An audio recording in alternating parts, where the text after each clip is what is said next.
Now we will see one by one each and every component, right? और वो आपके syllabus के अंदर 2.2.1 that is network access equipment, 2.2.2 that is local on ramps, and 2.2.3 is global information distribution network, जो आपके syllabus के अंदर इस हिसाब से specify किया गया है, right? Now, first of all, we will see 2.2.1 that is network access equipment, which is also known as consumer access equipment, right? बहुत बार ऐसा होता है स्टूडेंट्स कि हम जब कोई भी नेटवर्क इंफ्रास्ट्रक्चर की बात करते हैं ना, तो कभी कभी हम ये चीज भूल जाते हैं कि हमें नेटवर्क को एक्सेस करने के लिए भी अच्छे डिवाइसेस चाहिए, ताकि हम कितना भी स्पीडी नेटवर्क हम प्रोवाइड कर दे, लेकिन हमारे पास इतने कैपेबल डिवाइसेस ही नहीं होंगे कि जो वो स्पीडी नेटवर्क को सपोर्ट कर सके, तो हमारा ये स्पीडी नेटवर्क कोई काम का नहीं है। दो नेटवर्क की स्पीड अच्छी है, लेकिन नेटवर्क को एक्सेस करने के लिए जो हम इक्विपमेंट्स यूज करते हैं, राइट, वो ही अच्छे नहीं हैं, then we will not get the advantage of that network, right? इसीलिए ये कंज्यूमर एक्सेस इक्विपमेंट या फिर network access equipment is also considered as an one important category या फिर one important component of highway, right, which is a critical category कि जो हमें यहाँ पे कंसिडर करनी है। For example interactive TV, obviously ये इतना कॉमन नहीं है।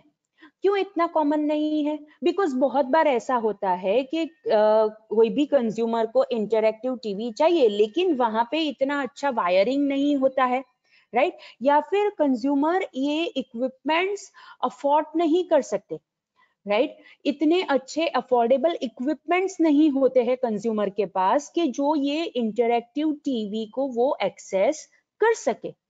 So this is the thing student, सिर्फ एक ही बात नहीं है कि ओके हमारे पास नेटवर्क एक्सेस इक्विपमेंट नहीं है या फिर लास्ट माइल बनाने के लिए हमारे पास नेटवर्क नहीं है, नहीं, बहुत सारी डिफरेंट चीजें होती है कि जो इसके ऊपर अफेक्ट करती है। वायरिंग अच्छा नहीं होगा, then too we will not able to access the highway। अगर हमारे पास ऐसे अच्छे अफोर्डेबल इक्विपमेंट्स नहीं है, then too we will not able to access the highway। That's why we need to consider hardware and software both the things, right? और obviously वो भी different types of vendors में divide किए गए हैं। For example अगर हम physical devices की बात करें तो उसमें राउटर्स है, स्विचेस है, जो ऑलरेडी आप 5th सेमेस्टर में नेटवर्क टेक्नोलॉजी सब्जेक्ट के अंदर पढ़ चुके हो, that these are the networking device कि जो नेटवर्क बनाने में काम आते हैं, राइट, या फिर दो नेटवर्क को कनेक्ट करने में काम आते हैं। अगर हम एक्सेस डिवाइसेस की बात करें, एक्सेस डिवाइसेस मतलब ऐसा डिवाइस कि जिसका यूज करके हम ये नेटवर्क को एक्सेस कर सकते हैं, and that is computer and set top box. Because जैसे मैंने आपको बताया कि अब एक्टिव सेट टॉप बॉक्स होते हैं, पहले पैसिव सेट टॉप बॉक्स होते थे कि जो सिर्फ वन वे डेटा ही मतलब ट्रांसमिट कर सकते थे, मतलब जो डेटा हमारे घर तक आता है, that was only the thing. But अब जो एक्टिव सेट टॉप बॉक्स है कि जो हमारे टेलीविजन को इंटरएक्टिव टीवी बनाने में हमें हेल्प करते हैं, राइट, उसके अंदर डेटा टू एंड फ्रो भी होते हैं, that is two way communication भी होता है। दैट्स वाई अगर हम एक्सेस डिवाइसेस की बात करें तो वहां पे हम कंप्यूटर्स और सेट टॉप बॉक्सेस कंसिडर कर सकते हैं। और ऑब्वियसली अगर हम सॉफ्टवेयर प्लेटफॉर्म्स की बात करें तो हमारे पास ब्राउजर्स होने चाहिए, ऐसी ऑपरेटिंग सिस्टम होनी चाहिए कि जो ये सारी चीजों को सपोर्ट कर सके। अगर हम कंप्यूटर की बात करते हैं तो वहां पे तो ऑब्वियसली ऑपरेटिंग सिस्टम और ब्राउजर होगा ही। And if you want to access the network तो हमारा कंप्यूटर नेटवर्क के साथ कनेक्ट करने के लिए हमारे पास राउटर या फिर ऐसा कोई भी फिजिकल डिवाइस होना चाहिए, that is network access equipment होना चाहिए, राइट, कि जिसका हम यूज कर सके, right. That's why this vendors are divided into 3 different parts, that is physical devices जो provide करते हैं, access devices, and third is software platforms।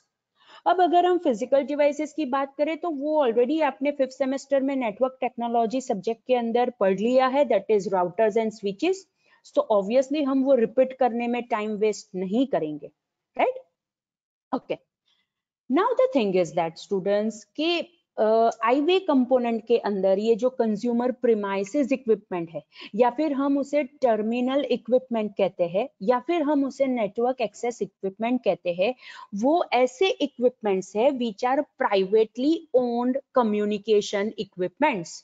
Again, I repeat, which are privately owned communication equipments, because वो consumer के premises के अंदर होते हैं, because वो consumer के घर के अंदर होते हैं, because वो consumer के business की office के अंदर वो होते हैं.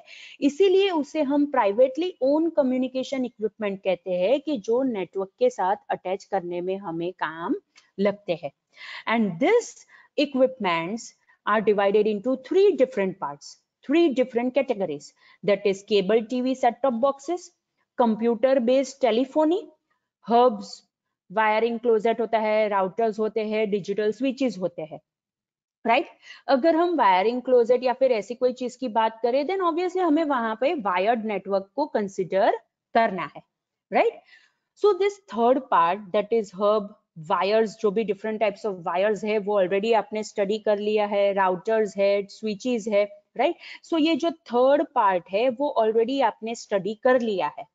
So with in this topic हम ये फर्स्ट और second part that is cable TV, set top boxes और कंप्यूटर बेस्ड टेलीफोनी, ये दोनों चीज हम डिटेल में पढ़ेंगे.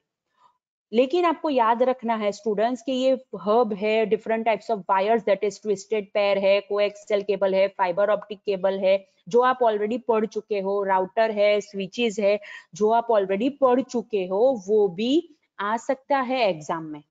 लेकिन आपने ऑलरेडी पूरा एक सब्जेक्ट पढ़ा है ऑफ नेटवर्क टेक्नोलॉजीज, इसीलिए मैं ये रिपीट नहीं करूंगी, राइट. ऑब्वियसली आपने जो पढ़ लिया है उसे रिपीट करने में टाइम वेस्ट करने की जरूरत नहीं है.